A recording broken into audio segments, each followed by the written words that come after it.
Hello guys, कैसे हैं आप लोग। मैं Satendra Kumar, faculty of chemistry. आप सभी का स्वागत करता हूं अपने YouTube channel Satendra sir classes पर। चलिए बेटा, तो डी ब्लॉक का आज हमारी थर्ड क्लास है। ठीक है।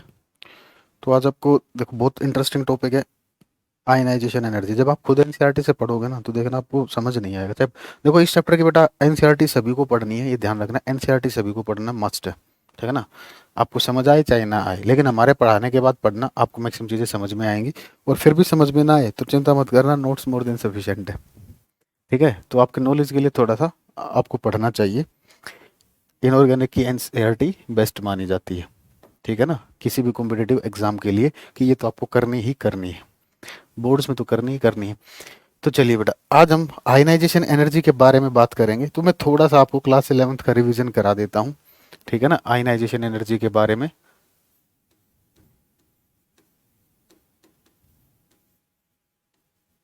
देखिए आयनाइजेशन एनर्जी क्या होती थी।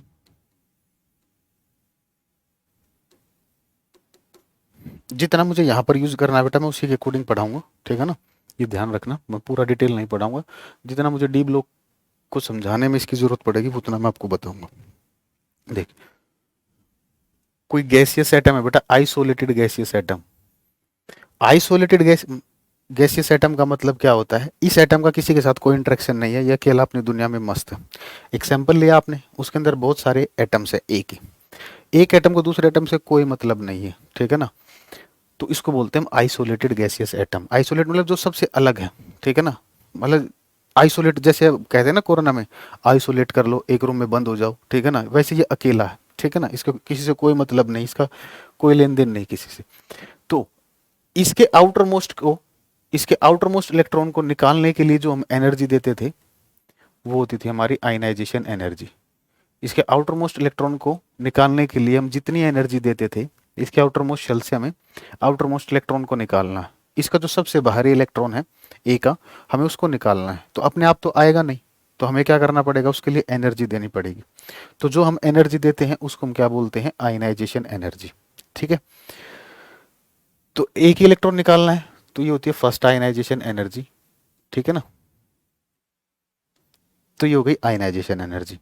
अब ये जो आयनाइजेशन एनर्जी होती है बेटा, ये डायरेक्टली प्रोपोर्शनल होती है जेड इफेक्टिव की। जेड इफेक्टिव मतलब इफेक्टिव न्यूक्लियर चार्ज की। ठीक है ना, ये आपको ध्यान रखना, एक तो ये चीज। ठीक है, पहली चीज।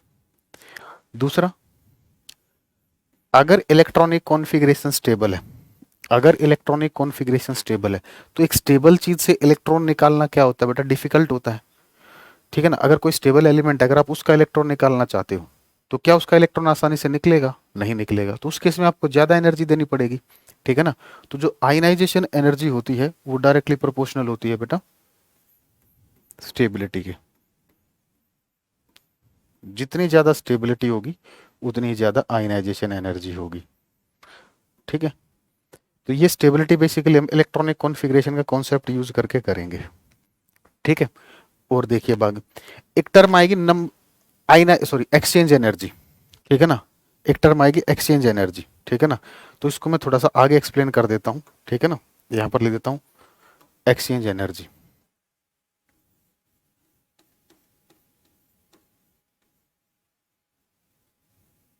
एक्सचेंज एनर्जी,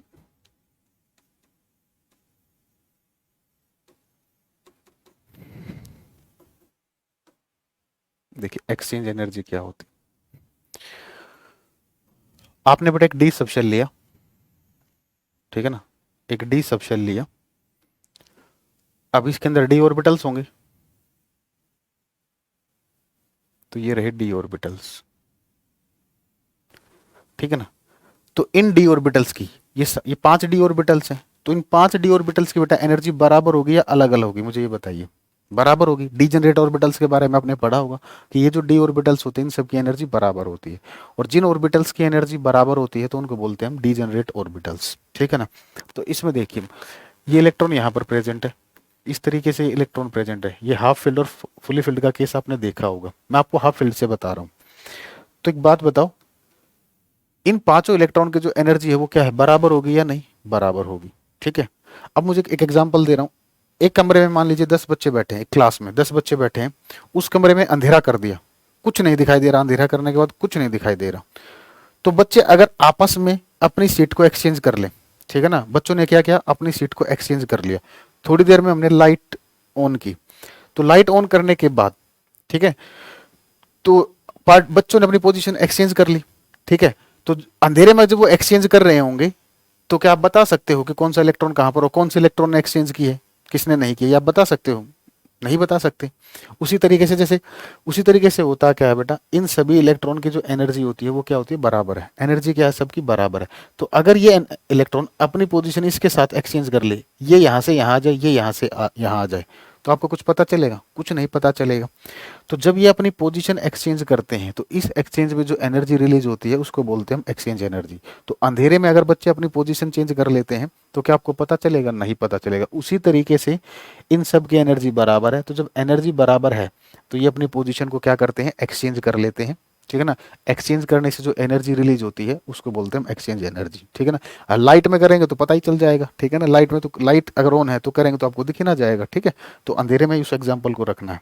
देखिए, तब ये इलेक्ट्रॉन है बेटा, ये अपनी पोजीशन इसके साथ भी चेंज कर सकता है, एक्सचेंज, मतलब ये इसकी जगह आ गया, ये इसकी जगह, ये इसके साथ भी कर सकता है, इसके साथ भी कर सकता है, और इसके साथ भी कर सकता है, ठीक है ना। ठीक है। अब ये वाला इलेक्ट्रॉन है बेटा, इसने इसके साथ पहले एक्सचेंज कर ली, अब ये इसके साथ कर सकता है, इसके साथ कर सकता है, इसके साथ कर सकता है, ठीक है। अब ये वाला इलेक्ट्रॉन बेटा इसके साथ भी एक्सचेंज हो चुका है, इसके साथ भी, तो ये वाला अपनी पोजीशन इसके साथ एक्सचेंज कर सकता है, इसके साथ एक्सचेंज कर सकता है, और ये वाला अपनी पोजीशन इसके साथ एक्सचेंज कर सकता है, ठीक है ना। तो जब भी ये पोजीशन एक्सचेंज करेंगे बेटा, तो एनर्जी क्या होगी, रिलीज होगी, जिसको हम क्या बोलते हैं, एक्सचेंज एनर्जी। तो जितने ज्यादा एक्सचेंज ये बढ़ेंगे, जितने ज्यादा ये अपने पोजीशन को एक्सचेंज करेंगे, उतनी एनर्जी ज्यादा रिलीज होगी। और ये जो एनर्जी रिलीज हो रही है, अगर सिस्टम से एनर्जी रिलीज ज्यादा हो गई, तो सिस्टम के पास क्या बचेगी, एनर्जी कम बचेगी। और जिस सिस्टम के पास कम एनर्जी होती है उसकी स्टेबिलिटी क्या होती है, ज्यादा होती है, ठीक है ना। तो एक्सचेंज एनर्जी जो होगी बेटा, एक्सचेंज एनर्जी जो होगी, ये डायरेक्टली प्रोपोर्शनल होगी नंबर ऑफ एक्सचेंज के, नंबर ऑफ एक्सचेंज के, जितनी पोजीशन वो एक्सचेंज करेंगे, ठीक है। और जितनी ये एक्सचेंज एनर्जी होगी, तो एक्सचेंज एनर्जी कौन सी एनर्जी है बेटा, ये सिस्टम से रिलीज हो रही है। तो जितनी एक्सचेंज एनर्जी ज्यादा होगी उतनी ज्यादा एनर्जी रिलीज होगी, और उतनी सिस्टम की स्टेबिलिटी क्या होगी, ज्यादा होगी। तो stability directly proportional to exchange energy. इसको नीचे लिख दें, चलिए यहां लिख देते हैं, सारी चीजें एक साथ आ जाएंगी। तो स्टेबिलिटी जो है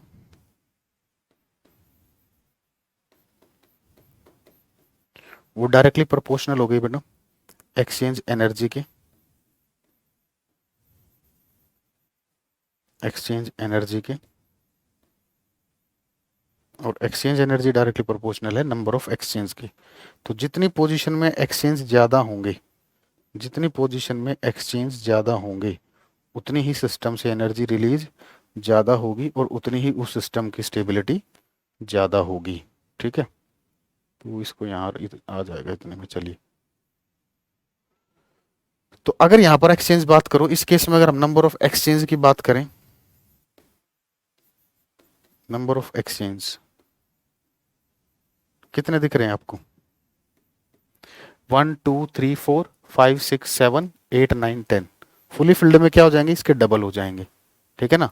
अगर आप फुली फिल्ड कॉन्फ़िगरेशन लोगे तो उसमें नंबर ऑफ एक्सचेंज कितने आ जाएंगे, इस केस में 20 आ जाएंगे, ठीक है। तो ये आपको समझ में आ गया, आयनाइजेशन एनर्जी का बेसिक आपको समझ में आ गया, कैसे स्टेबिलिटी चेक करते हैं, ठीक है ना। अब मैं इलेक्ट्रॉनिक कॉन्फ़िगरेशन के बारे में और बताता हूँ एक बार थोड़ा सा, ये नोट करके देखिए एक चीज, देखिए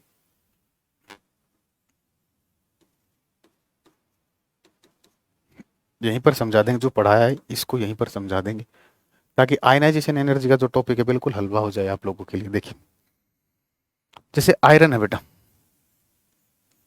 ठीक है, आयरन का एटॉमिक नंबर 26।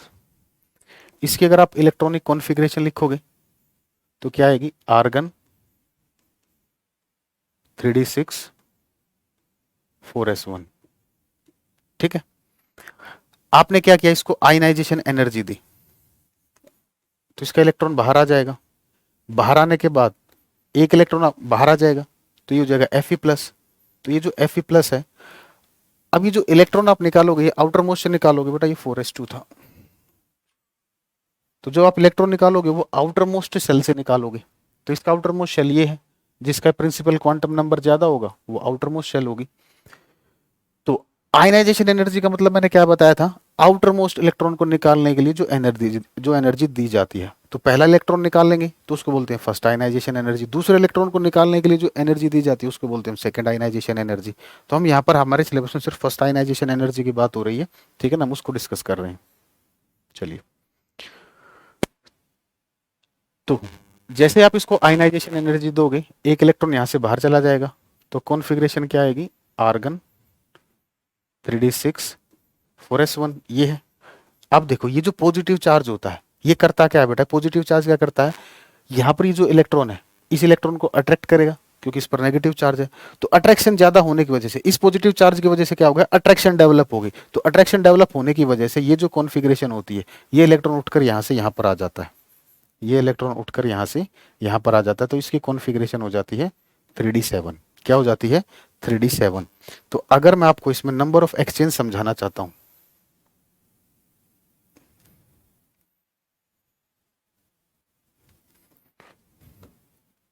तो ऐसा होने से क्या होगा, देखिए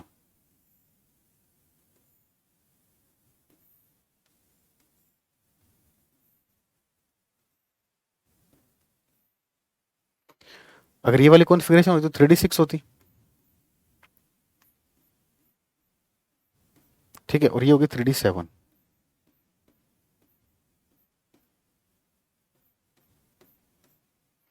तो आप देखिए किस में नंबर ऑफ एक्सचेंज ज्यादा होंगे बेटा, देखिए ये वाला जो इलेक्ट्रॉन है ये इसके साथ कर सकता है, इसके साथ कर सकता है, इसके साथ कर सकता है, इसके साथ कर सकता है, ठीक है ना। और यहां पर देखिए ये वाला इलेक्ट्रॉन बेटा इनके साथ तो कर ही सकता है, ठीक है ना। और इन इलेक्ट्रॉन के आने से, इनके इलेक्ट्रॉन आने से नंबर ऑफ एक्सचेंज बढ़ेंगे या नहीं, अब ये इलेक्ट्रॉन इसके साथ भी एक्सचेंज कर सकता है, ठीक है ना। तो इसके आने से क्या हो गया, नंबर ऑफ एक्सचेंज बढ़ गई, नंबर ऑफ एक्सचेंज क्या हो गए आपके, बढ़ गई, ठीक है ना।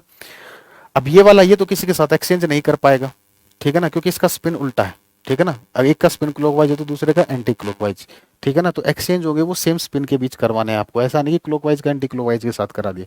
तो ये जो था, अब ये वाला इलेक्ट्रॉन जो था जो पहले लिखा है, ये इसके साथ भी एक्सचेंज कर सकता है, इसके साथ भी, इसके साथ भी, इसके साथ भी, जो भी हमने डिस्कस किया था। लेकिन ये वाला तो किसी के साथ एक्सचेंज नहीं कर सकता, लेकिन यहाँ पर ये वाला इसके साथ एक्सचेंज कर सकता है।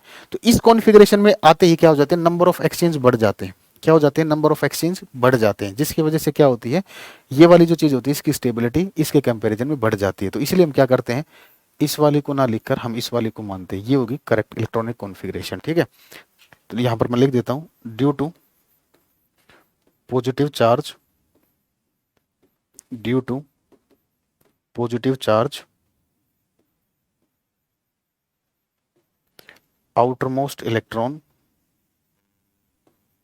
outermost electron feels attractive force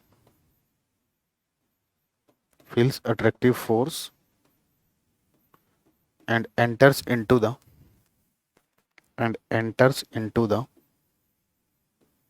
ये जो चीजें आपको बताई जा रही है जहां पर हम बता रहे हैं उन्हीं केस में लगाने, अपने आप कहीं मत लगा देना। enters into the 3D subshell, enters into the 3D subshell from 4s subshell,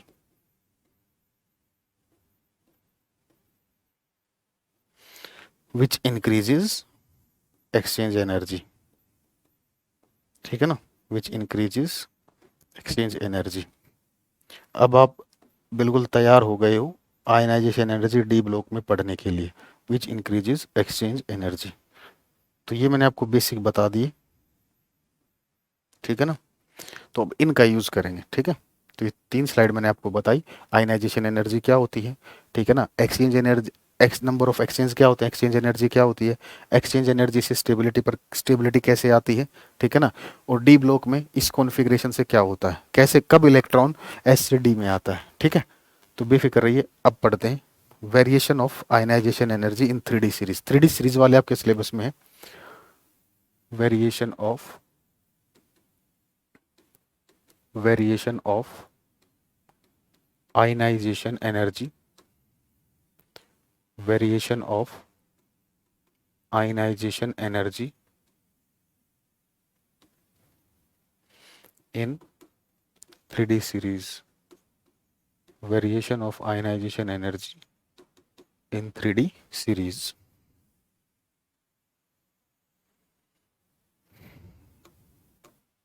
देखिए बेटा, scandium, titanium, vanadium, chromium, manganese, iron, cobalt, निकल, कॉपर, जिंक। ठीक है, अब देखिए पहला पॉइंट मैं लिखने जा रहा हूं, इसको थोड़ा नीचे कर ले क्योंकि मैं आपको यहां पर समझाना चाहूंगा, सारी चीजें इसी में आ जाएंगी। देखिए मैंने इसको यहां पर रख लिया, पॉइंट में आगे लिखूंगा। देखिए अगर आप स्कैंडियम से जिंक की तरफ चलेंगे तो ये हमने पिछली क्लास में भी पढ़ा था, इफेक्टिव न्यूक्लियर चार्ज क्या होगा बेटा, बढ़ेगा। अगर आप स्कैंडियम टू जिंक चलते हो तो इफेक्टिव न्यूक्लियर चार्ज बढ़ेगा। इफेक्टिव न्यूक्लियर चार्ज बढ़ने का मतलब क्या हुआ, अट्रैक्शन बढ़ रही है। तो अगर आउटर मोस्ट इलेक्ट्रॉन और न्यूक्लियस के बीच में अट्रैक्शन ज्यादा होगी तो उसको निकालने के लिए आपको एनर्जी ज्यादा देनी पड़ेगी या कम, ज्यादा देनी पड़ेगी, क्योंकि अगर अट्रैक्शन ज्यादा तो यानी कि बॉन्ड ज्यादा स्ट्रॉन्ग है न्यूक्लियस और आउटर मोस्ट इलेक्ट्रॉन के बीच, तो उसको तोड़ने के लिए आपको क्या करना पड़ेगा, ज्यादा एनर्जी देनी पड़ेगी। तो जितना इफेक्टिव न्यूक्लियर चार्ज ज्यादा होगा आयनाइजेशन एनर्जी ज्यादा होगी। ये पॉइंट मैंने अभी आपको थोड़ी देर पहले यहां भी बताया था। देखिए ionisation energy directly proportional to effective nuclear charge. तो अगर हम जनरली बात करें तो अगर हम स्कैंडियम से जिंक की तरफ चलते हैं तो इफेक्टिव न्यूक्लियर चार्ज बढ़ता है। तो इफेक्टिव न्यूक्लियर चार्ज बढ़ने से क्या होना चाहिए, आयनाइजेशन एनर्जी बढ़नी चाहिए। ठीक है, तो पहले मैं इस पॉइंट को लिखता हूं, लिखोगे फ्रॉम स्कैंडियम टू जिंक, जैसे लिख लेते हैं, चलो लिख ली, from scandium to zinc, from scandium to zinc, from scandium to zinc, effective nuclear charge increases, effective nuclear charge increases, effective nuclear charge increases, hence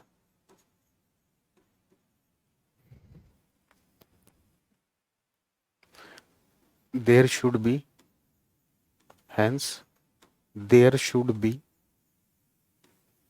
hence there should be increase, hence there should be increase in the ionization energy, hence there should be increase in the ionization energy from scandium to zinc. ऐसा होना चाहिए, ये generally statement मैंने लिखी है, ठीक है ना, ऐसा होना चाहिए, लेकिन ऐसा होता नहीं है बेटा। फ्रॉम स्कैंडियम टू जिंक,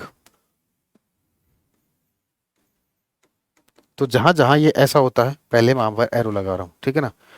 तो मैंने कहा अगर आप स्कैंडियम टू जिंक चलोगे तो आयनाइजेशन एनर्जी बढ़ेगी। ठीक है, ये कहां कहां बढ़ेगी वो मैं लिख रहा हूं, ठीक है ना। यहां पर बढ़ती है बस, ठीक है ना, यहां पर बढ़ती है, बाकी जगह क्या हो जाती है, ये घटती है, ठीक है ना। यहां भी बढ़ेगी, ठीक है ना, बाकी जगह क्या होती है, ये घटना शुरू कर देती है, ठीक है ना। अब देखिए ये तो जनरली ये वाला पॉइंट तो क्लियर है। अब देखो यहां पर मैं जो रेड कलर का एरो लगाता हूं, ठीक है ना, टाइटेनियम की आयनाइजेशन एनर्जी वेनेडियम से ज्यादा होगी, आयरन की कोबाल्ट से ज्यादा होगी, कोबाल्ट की निकल से ज्यादा होगी, ठीक है ना। इनमें क्या हो रहा है, अभी जो आपको समझाया था ना मैंने, एक यहां और एक यहां, यहां पर क्या होता है बेटा, नंबर ऑफ एक्सचेंज बढ़ जाते हैं, ठीक है ना। जैसे आप इलेक्ट्रॉन निकालोगे, मैंने बताया था जैसे ही इलेक्ट्रॉन निकालोगे, ठीक है ना, तो पॉजिटिव चार्ज क्या करेगा, आउटर मोस्ट इलेक्ट्रॉन को अपनी तरफ खींचेगा, आउटर मोस्ट इलेक्ट्रॉन को अपनी तरफ खींचेगा, ठीक है ना, जिससे क्या हो जाएगा, नंबर ऑफ एक्सचेंज बढ़ जाएंगे। और अगर नंबर ऑफ एक्सचेंज बढ़ गए तो एक्सचेंज एनर्जी बढ़ जाएगी, एक्सचेंज एनर्जी बढ़ गई तो यानी कि सिस्टम की स्टेबिलिटी बढ़ गई, और एक स्टेबल चीज से इलेक्ट्रॉन निकालना डिफिकल्ट होता है। तो यहां पर क्या होता है बेटा, एडिशनल इफेक्ट आ जाता है, ठीक है ना, number of exchange increases, number of exchange increase हो जाते हैं इन केसेस में। ठीक है, तो अगर नंबर ऑफ एक्सचेंज इंक्रीज होंगे तो आयनाइजेशन एनर्जी क्या होती है बेटा, यहाँ पर इंक्रीज करने लगती है। ठीक है ना, इसमें नंबर ऑफ एक्सचेंज सबसे ज्यादा होंगे, उससे कम इसमें होंगे, उससे कम इसमें होंगे। ठीक है ना, इसीलिए ऐसा होता है। ठीक है, अभी मैंने आयरन का एग्जांपल समझाया था, तो इसमें नंबर ऑफ एक्सचेंज ज्यादा होंगे। ठीक है ना, कोबाल्ट के कंपैरिजन में कोबाल्ट। ठीक है, और निकल के कंपैरिजन में कोबाल्ट में नंबर ऑफ एक्सचेंजेस ज्यादा होंगे। ठीक है ना, तो एक्सचेंज ज्यादा होने की वजह से क्या होगा बेटा, एनर्जी बढ़ जाएगी। कौन सी एनर्जी बढ़ जाएगी, आयनाइजेशन एनर्जी, और आयनाइजेशन एनर्जी बढ़ेगी तो स्टेबिलिटी बढ़ेगी। ठीक है ना, तो ये आपको ऑर्डर ध्यान रहना चाहिए। ठीक है ना, जनरली आपको बोलते हैं रट लीजिए, क्रैम कर लीजिए। ठीक है ना, तो याद करने का तरीका है बस ये 2 डिब्बे याद रखने, पहले जहां जहां होता है वहां वहां कर लीजिए। ठीक है ना, फिर उसके बाद इन तीनों को तो हमेशा एक साथ ही रखते हैं। आप जितने भी इफेक्ट पढ़ोगे देखोगे, जब हमने एटॉमिक साइज पढ़ा था तो इन तीनों का साइज का था ऑलमोस्ट सेम था, तो जो भी वेरिएशन आएगी वो इनके यहाँ पर आएगी। ठीक है, तो चलिए आगे आगे लिखता हूँ जो सेकंड पॉइंट। पहले लिखते हैं हम टाइटेनियम और वेनेडियम वाला। ठीक है ना, लिखिए in vanadium, sorry in titanium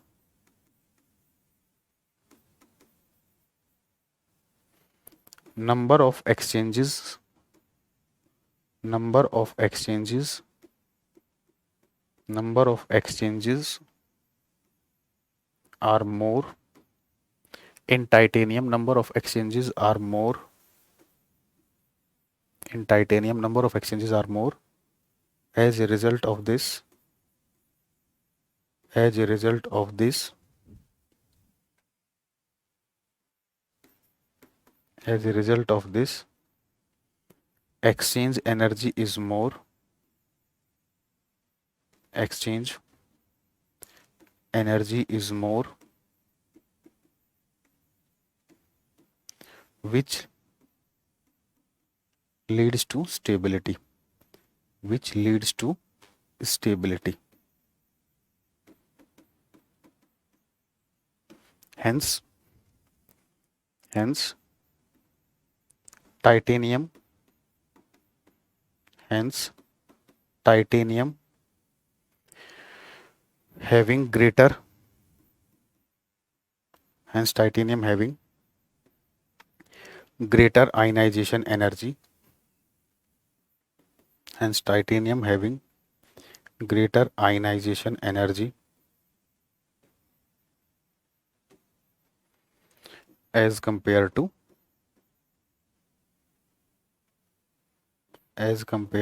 vanadium. ठीक है,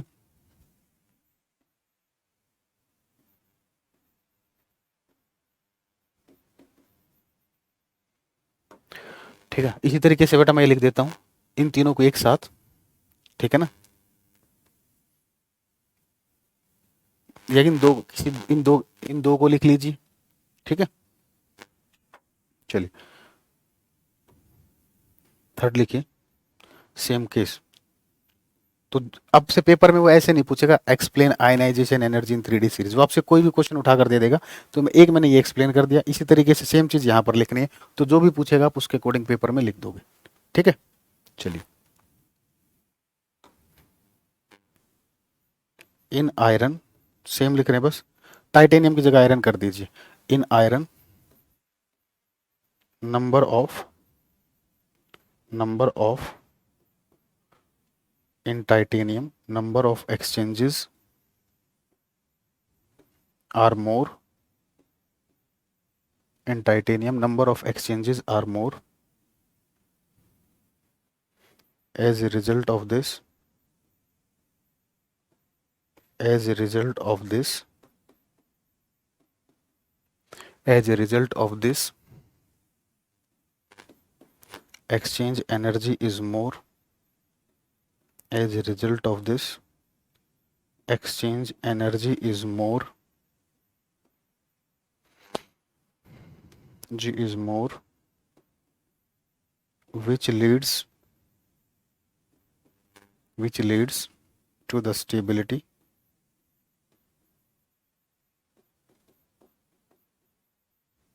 hence आयरन हैज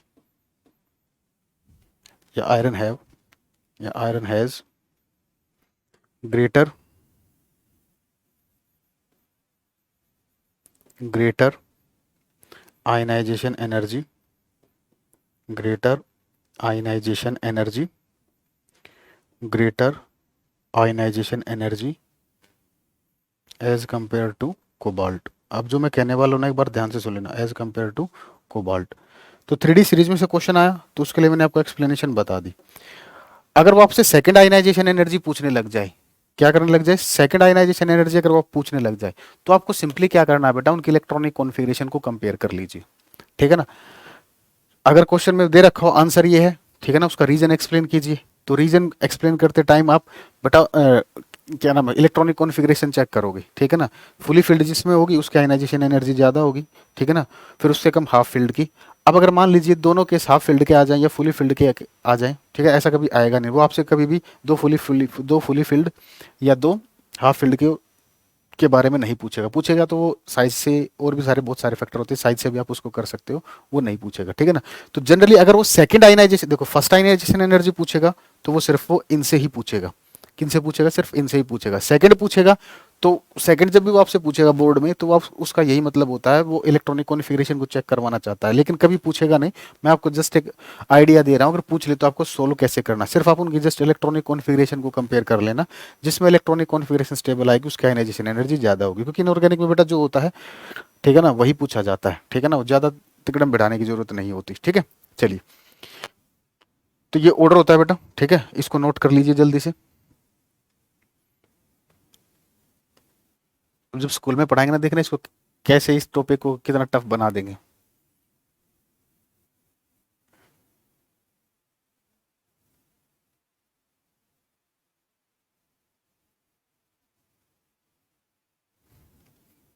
ठीक है, जल्दी से ले लीजिए, स्क्रीनशॉट लेना है तो। एक बार स्टार्टिंग से दिखा देता हूँ सारी स्लाइड, एक बार इसका ले लीजिए आप। तो ये आयनाइजेशन एनर्जी हमारी कंप्लीट हुई, होपफुली समझ में आया होगा।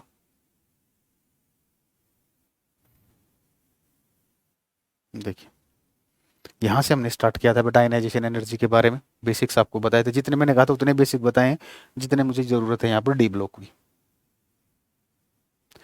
सितंबर तक या अगस्त तक आपका सिलेबस हो जाएगा। फिर हम क्या करेंगे, दो ऑप्शन बनेंगे, या तो हम 11 स्टार्ट करेंगे, और 11 स्टार्ट करेंगे तो बिल्कुल नीट पैटर्न पर, ठीक है ना, और आईआईटी मेंस पैटर्न पर स्टार्ट करेंगे, ठीक है ना। दूसरा ऑप्शन है जो 12th क्लास के जो बचे हुए चैप्टर हैं उनको हम नीट पैटर्न पर करें, ठीक है ना। तो देखते हैं क्या करेंगे, वो तो समय बताएगा।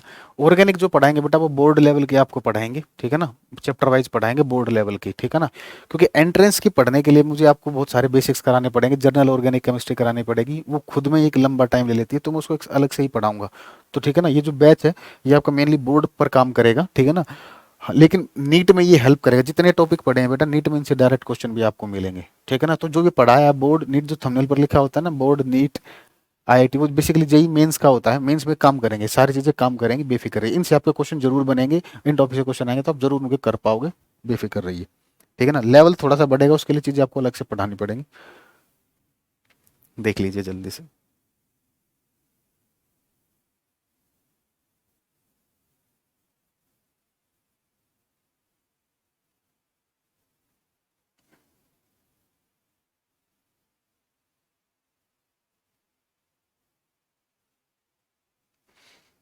ठीक है, तो इसके तो मैंने बता दिए थे, चलिए आगे बढ़ते हैं।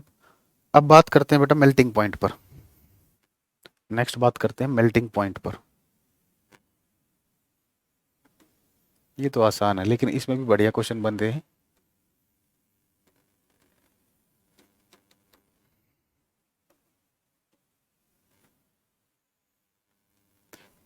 तो हम 3D समझेंगे, ठीक है ना। तो आपके एनसीईआरटी में जो ग्राफ दे रखा है बेटा वो टाइटेनियम से दे रखा है, टाइटेनियम से क्रोमियम कंपेयर कर रखा है, ठीक है ना। टाइटेनियम से, सॉरी क्रोमियम नहीं, कॉपर तक, टाइटेनियम से कॉपर तक कंपेयर कर रखा, तो वही ले लेते हैं, ठीक है ना। टाइटेनियम, वेनेडियम, हालांकि इसमें आप स्कैंडियम ले सकते हो, कोई दिक्कत नहीं है, ठीक है ना। या जिंक भी लेना चाहो तो जिंक तक कर सकते हैं। देखिए ग्राफ, लेकिन मैं आपको दोनों बता देता हूँ, चलिए देखिए, scandium, titanium, vanadium, chromium, manganese, iron, cobalt, निकल, कॉपर, जिंक। देखिए यहां तक अगर हम बात करें, एटॉमिक साइज जब पढ़ा था तो ये मैं बता चुका था, मैंने कहा था आगे यूज होगा। तो जब आप यहां से यहां चलोगे बेटा, तो मुझे एक बात बताइए, नंबर ऑफ अनपेड इलेक्ट्रॉन्स पर क्या इफेक्ट पड़ेगा? स्कैंडियम से अगर आप क्रोमियम तक चलते हो तो नंबर ऑफ अनपेड इलेक्ट्रॉन्स क्या होते हैं? इंक्रीज होंगे। Number of unpaired electrons increase होंगे। तो अगर number of unpaired electrons increase हुए तो मेटल मेटल बॉन्डिंग इंक्रीज होगी, नंबर ऑफ मेटेलिक बॉन्ड्स ज्यादा बनेंगे, ठीक है ना? तो मेटल मेटल बॉन्डिंग बढ़ेगी। तो मेल्टिंग पॉइंट का मतलब क्या है? मान लीजिए आपने क्रोमियम का सैंपल लिया, तो आप उसको हीट दे रहे हो, तो हीट करोगे तो क्रोमियम क्रोमियम के बीच के बॉन्ड्स टूटेंगे, और क्रोमियम के बीच कौन से बॉन्ड है? मेटेलिक बॉन्ड है।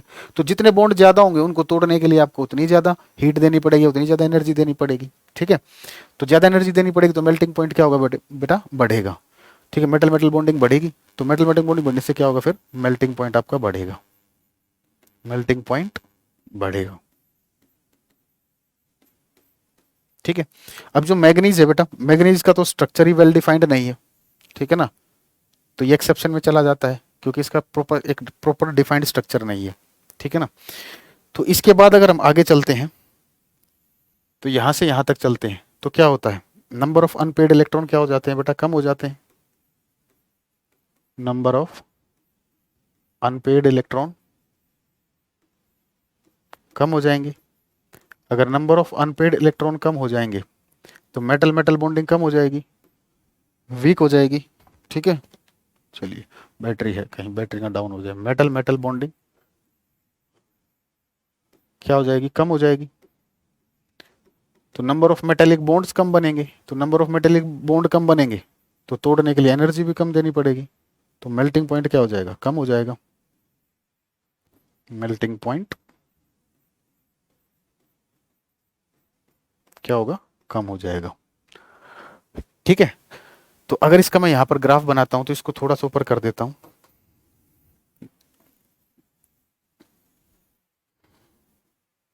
ताकि इसका मैं ग्राफ एक्सप्लेनेशन में आगे लिख दूंगा प्रॉपर, जो आपको बोर्ड्स में लिखनी होगी, ठीक है? देखिए ग्राफ बनाते हैं।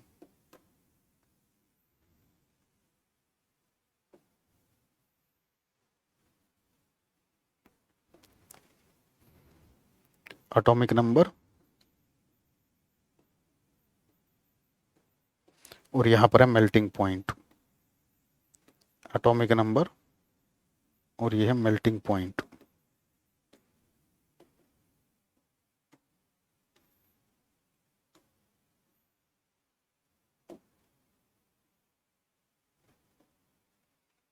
देखिए ग्राफ।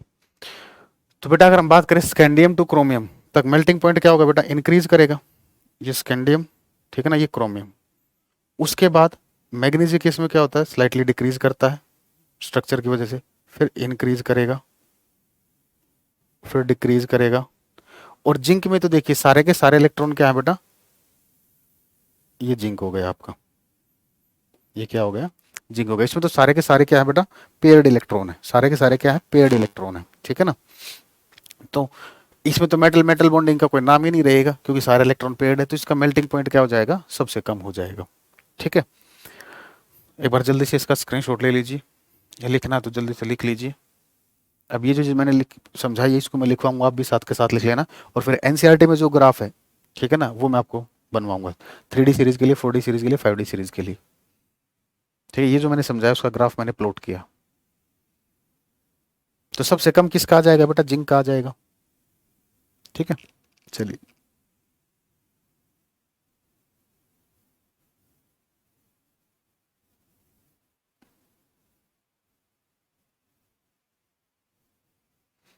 चलिए लिखिए। From scandium two chromium, from scandium two chromium, from scandium two chromium,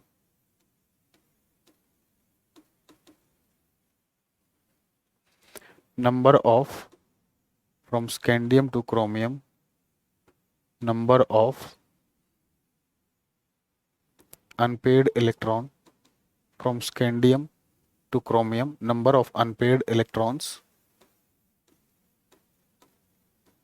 increases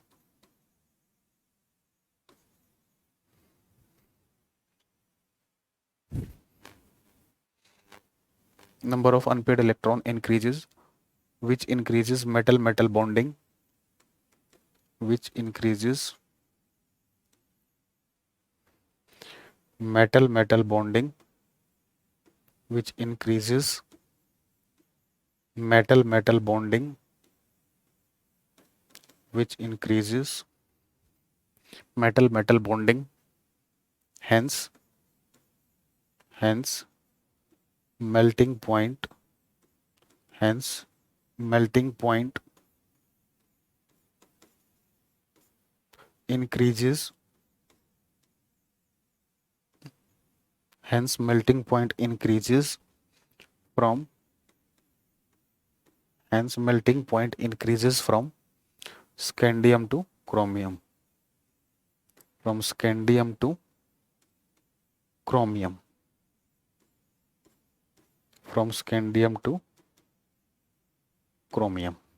ठीक है, आगे लिखोगे from iron to zinc, from iron to zinc, from iron to zinc, from iron to zinc, number of, from iron to zinc, number of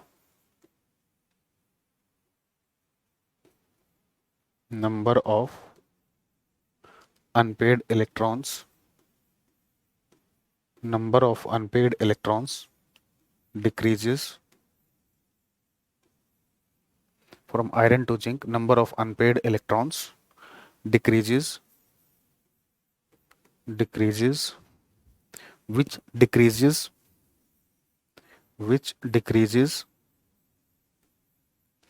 metal metal bonding, which decreases metal metal bonding, which decreases metal metal bonding, hence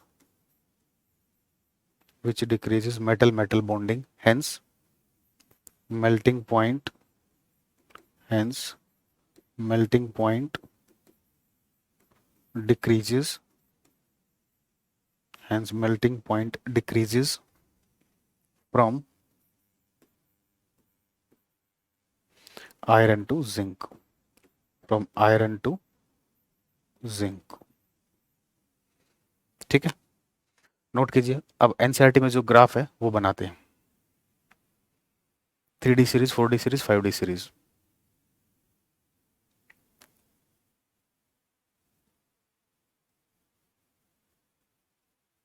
ठीक है, चलिए देखिए।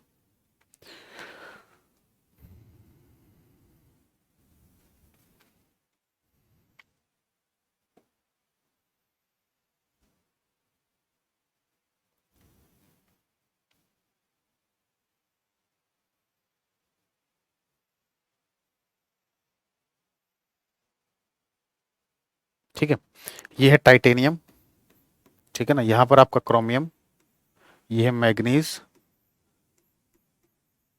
फिर iron, nickel, और ये आ गया आपका यहाँ पर कॉपर। ठीक है, इस लाइन को थोड़ा सा नीचे कर लेते हैं। अरे यार ये क्या हो गया, तो सारा ही नीचे चला गया।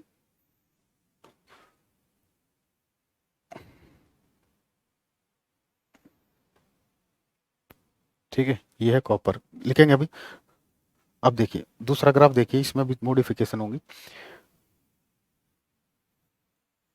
प्रॉपर उस तरीके से नहीं बना रहा हूँ बेटा जैसे एनसीईआरटी में है, लेकिन आपका क्वेश्चन सोल्व हो जाएगा। ठीक है ना।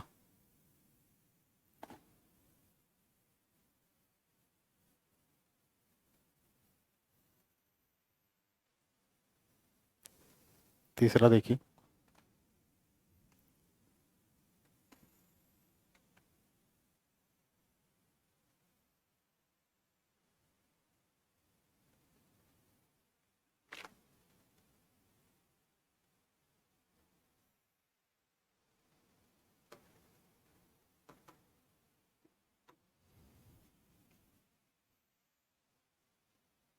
थोड़ा सा मॉडिफाई करते हैं इसको।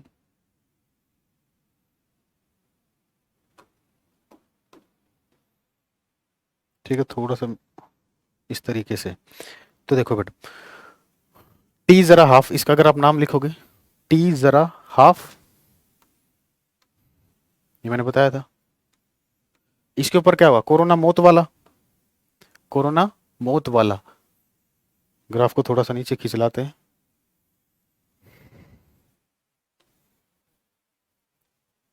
ठीक है, कोरोना मौत वाला, मोलिब्डेनम।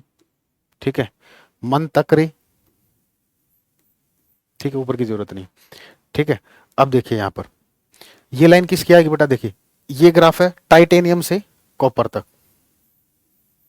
ठीक है, तो ये हो जाएगा बेटा एजी, और ये हो जाएगा एयू।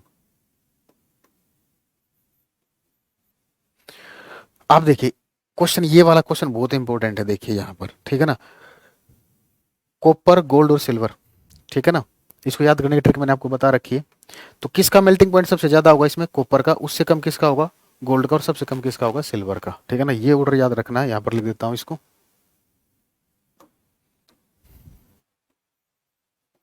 Melting point.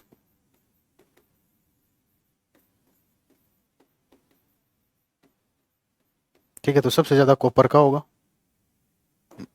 आपको एक्स्ट्रा भी बता दें, सबसे ज्यादा कॉपर का होगा, उसके बाद गोल्ड का होगा, और फिर सिल्वर का होगा। ठीक है, zinc cadmium mercury, zinc cadmium mercury. Mercury liquid होता है तो यहाँ तो कोई दिक्कत ही नहीं। ठीक है ना, मरकरी लिक्विड है इसलिए लास्ट में चला गया। ये लिखिए और उसको बनाइए फिर। अब इस पर क्वेश्चन भी करेंगे दो चार। ठीक है ना, सब्जेक्टिव टाइप। हो गया नोट। चलिए, तो इस एक्सेस पर क्या है बेटा, आपका atomic number, sorry melting point. मैंने इस ग्राफ को मैं कुछ ज्यादा ही नीचे ले गया हूं इसको समझाने के लिए। ठीक है ना, मेल्टिंग पॉइंट। तो तो आपसे पूछे 3D 4D 5D सीरीज में से, यहाँ से बाकी एलिमेंट्स को तो आप यहाँ से कंपेयर कर सकते हो, बाकी एलिमेंट्स को क्या आप यहाँ से कंपेयर कर सकते हो। ठीक है ना, तो ये ग्राफ आपके माइंड में रहना चाहिए, कुछ भी क्वेश्चन पूछ ले आपका हो जाएगा। ठीक है ना, अगर ये ग्राफ आपके माइंड में छप गया तो। जहां पर आप कंफ्यूज हो सकते थे, बस वो ये वाला केस था, यहाँ पर मैंने आपको बता दिया। ठीक है, तो इसको जो एनसीईआरटी से बना लेना चाहे आप। ठीक है, आगे बढ़ते हैं हम, इसको आप एनसीईआरटी से बना लेना, तरीका मैंने आपको बता दिया। ठीक है, अब देखिए अगर वो आपसे क्वेश्चन पूछ ले, ऐसे क्वेश्चन पूछ ले, सब्जेक्टिव क्वेश्चन पूछ ले, why transition element have high value of melting point, सिर्फ इतना ही क्वेश्चन है, आपने उसने किसी एलिमेंट का जिक्र ही नहीं किया आपसे, सिर्फ वो आपसे क्वेश्चन पूछ रहा है कि जो ट्रांजिशन एलिमेंट होते हैं इनका मेल्टिंग पॉइंट हाई क्यों होता है। तो इसका मतलब वो आपसे इस जोन के बारे में पूछ रहा है। क्या पूछ रहा है, इस जोन के बारे में पूछ रहा है। ठीक है ना, तो इस जोन के बारे में लिख दोगे आप। क्या लिखोगे, क्योंकि इनमें नंबर ऑफ अनपेड इलेक्ट्रॉन ज्यादा होते हैं, नंबर ऑफ अनपेड इलेक्ट्रॉन ज्यादा होते हैं तो मेटल मेटल बॉन्डिंग ज्यादा होती है, जिसकी वजह से मेल्टिंग पॉइंट ज्यादा होता है। ठीक है, चलिए इसको मैं लिखवा देता हूँ। और ऑब्जेक्टिव क्वेश्चन आपसे पूछ लेगा किन्हीं भी एलिमेंट्स को इस सीरीज में, इस सीरीज के किन्हीं भी एलिमेंट को कंपेयर करा लेगा, पूछ लेगा किसका मेल्टिंग पॉइंट ज्यादा होगा, इसमें से कंपेयर करा लेगा, या इसको इससे कंपेयर करा लेगा, इससे इसको कंपेयर करा लेगा। तो ये 3D सीरीज, ये 4D सीरीज, ये 5D सीरीज, आप देख रहे हो 5D सीरीज का ज्यादा होगा, उससे कम 4D का होगा, उससे कम 3D का होगा, लेकिन चेंज कहां पर आएगा, यहाँ पर वेरिएशन आएगी। ठीक है ना, कॉपर 3D का एलिमेंट है तो उसका respective 3D series, sorry copper 3D series का एलिमेंट है, उसके रेस्पेक्टिव 4D और 5D सीरीज में जो एलिमेंट है उनसे ज्यादा उसका मेल्टिंग पॉइंट है। तो ये क्वेश्चन बनता है, ध्यान रखना। बाकी तो सिंपल बनते हैं, जहां पर फंसोगे ये वाला है। ठीक है, देखो why transition element have, why transition, why transition element have, why transition element have high value of melting point, why transition element have high value of melting point.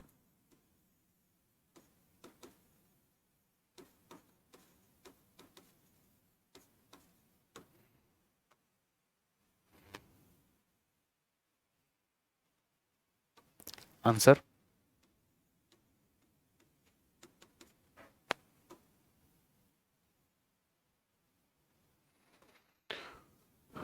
due to the presence of due to the presence of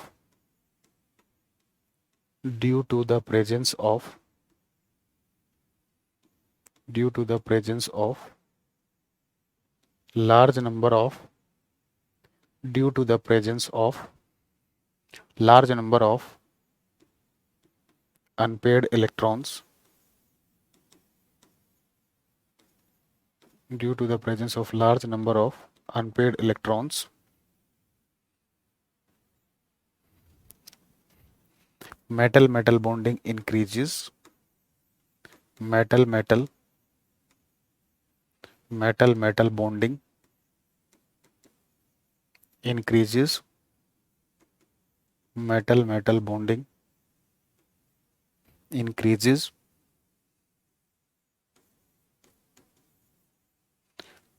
which increase the which gives the which gives the high value of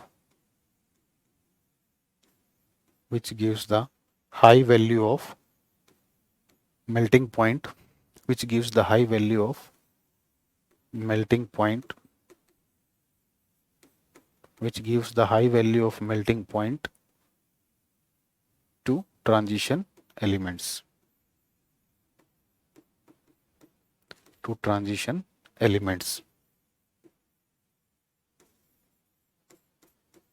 ठीक है। अब इसी question को एक language बदल के पूछता है, लेकिन उसमें डिफरेंस भी होता है। देखिए, एक टर्म आती है एंथैल्पी ऑफ एटॉमाइजेशन, वो बताऊंगा, एक बार क्वेश्चन लिख देता हूँ। वो आपसे भी ऐसे क्वेश्चन पूछता है, वाई ट्रांजिशन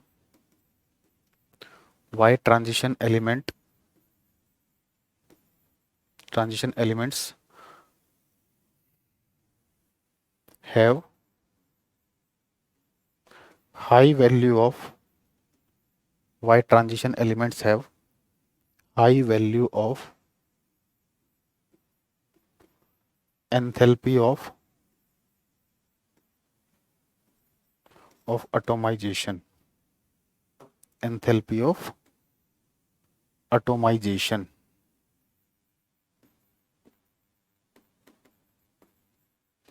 देखिए, एंथैल्पी ऑफ एटॉमाइजेशन का मतलब क्या होता है। देखिए, जैसे CH4 है, एक मॉलिक्यूल है, तो इसमें कार्बन एटम और हाइड्रोजन एटम है। इन सारे एटम को अलग अलग कर दो, सारे कार्बन अलग हो जाए, सारे हाइड्रोजन अलग अलग हो जाए, ठीक है ना। तो जनरल बेसिक स्टैंडर्ड डेफिनेशन नहीं, मैं सिंपल भाषा में बता रहा हूँ। एंथैल्पी ऑफ एटॉमाइजेशन का मतलब क्या होता है, किसी भी कंपाउंड के अंदर जितने एटम्स प्रेजेंट है उन सभी को अलग अलग करने में जो एंथैल्पी में चेंज आएगा, या बोल सकते हो वन मोल ऑफ कंपाउंड के एटम्स को सेपरेट करने में, अलग करने में जो भी एंथैल्पी में चेंज आएगा उसको बोलते हैं हम एंथैल्पी ऑफ एटॉमाइजेशन। सिंपल भाषा में, एक कंपाउंड है, इस कंपाउंड के अंदर जितने एटम्स हैं उन सभी को अलग अलग करना, सारे बॉन्ड तोड़ने हैं, ठीक है ना। तो उन सारे बॉन्ड को तोड़ने के लिए जो एनर्जी लगेगी वो होती है आपकी एंथैल्पी ऑफ एटॉमाइजेशन।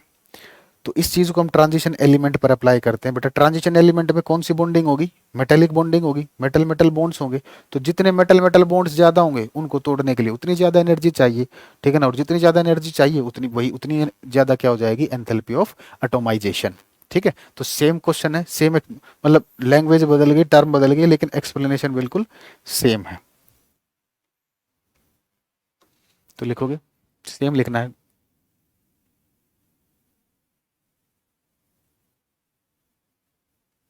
लिख ली, due to due to the presence of due to the presence of large number of due to the presence of large number of unpaired electrons,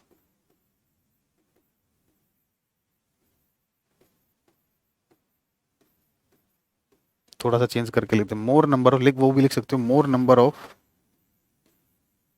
more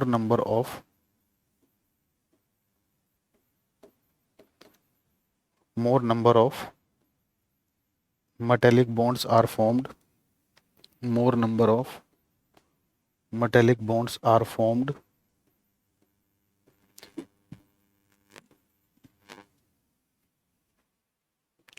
for breaking of these bonds for breaking of large number of, ऐसे लिख लो, for breaking of large number of, या more number of लिख लीजिए, for breaking of more number of, for breaking of more number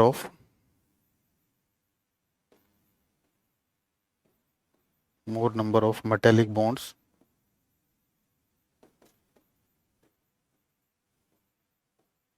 more energy is required, more energy is required, more energy is required, hence transition elements have, hence transition elements have, hence transition elements have, hence transition elements have high value of, hence transition elements have high value of, high value of enthalpy of atomization। ठीक है बेटा, तो एक तरीके से आज की class में 3 टॉपिक हो गए, एंथैल्पी ऑफ एटोमाइजेशन भी हो गया, मेल्टिंग पॉइंट भी हो गया, और आयनाइजेशन एनर्जी जो सबसे ज़्यादा परेशान करता है। ठीक है, तो नोट कर लीजिए बेटा कैसी रही क्लास, होपफुली सब समझ आया होगा आप लोगों को। ठीक है ना, अगर सेशन पसंद आया हो तो बेटा आपको क्या करना है, सारे काम करने हैं, लाइक करना है, शेयर करना है, कमेंट करना है। ठीक है ना, चलिए फिर अगर कोई डाउट हो तो वो भी आप कर सकते हो, कोई दिक्कत नहीं है। ठीक है ना, तो कैसा रहा ये बिल्कुल ईमानदारी से बताना बेटा सेशन कैसा रहा। ठीक है, समझ आया या नहीं आया। ठीक है, और क्लासेस कैसी चल रही हैं, हमारी तरफ से कुछ और चाहते हो क्या, कोई फरमाइश हो आपकी, टाइप कर दिया करो, देख लेंगे हम, पढ़ते हैं कुछ लोगों की फरमाइश आती है। ठीक है, करेंगे, जवाब देंगे सबका। ठीक है ना, कुछ कह रहे हैं, कहते हैं 11th का स्टार्ट कर दो। ठीक है ना, मतलब बहुत सारी होती हैं, कुछ कहते हैं कि सर जो डिलीटेड चैप्टर वो भी पढ़ा दीजिए, तो सारी चीज़ें देखेंगे। पहले जो ओरिजिनल सिलेबस इस साल पहले उसको कवर करेंगे। ठीक है, तो 1 मिनट का टाइम आप इसको नोट कर लीजिए, पीछे वाला तो टाइम दे दिया था ना। हाँ, ये आप ये ग्राफ चाहे पोज करके भी बनाना चाहो भी, नहीं तो एनसीईआरटी से बना लेना, वो ज़्यादा बेटर है। ठीक है ना, हालांकि ये जो मैंने बनाया है ये आपके माइंड में छप जाएगा, एंथल उसमें आप कभी ग्राफ इधर घुमा रहे, कभी इधर कभी उधर। ठीक है ना, तो ये सिंपल सा ग्राफ है, क्योंकि चीज़ों को सिंपल करके पढ़ना चाहिए। अगर आपको ये ग्राफ भी याद है तब भी आपके क्वेश्चन हो जाएंगे। ठीक है ना, चलिए ठीक है, चलिए बेटा इसको नोट कर लेना, 1 मिनट बाद हम सेशन को एंड कर देंगे। Okay guys, this is for today, thank you, bye bye, take care.